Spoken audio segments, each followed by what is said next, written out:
Selang pembuangan mesin cuci air kalian tuh pernah ngalamin rusak atau bocor nggak? Dan akhirnya harus beli baru. Gue udah berapa kali beli baru dan akhirnya rusak lagi karena gue taruhnya mesin cucinya di luar ya. Dan mungkin karena udara yang panas makanya cepat rusak. Dan di sini akhirnya gue memutuskan untuk mengganti setengah selangnya dengan pipa.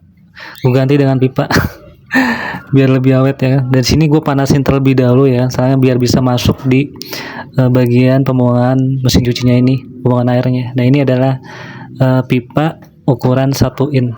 Gue ganti pipa seperti ini biar lebih awet aja, biar nggak beli-beli lagi. Semoga bermanfaat videonya ya.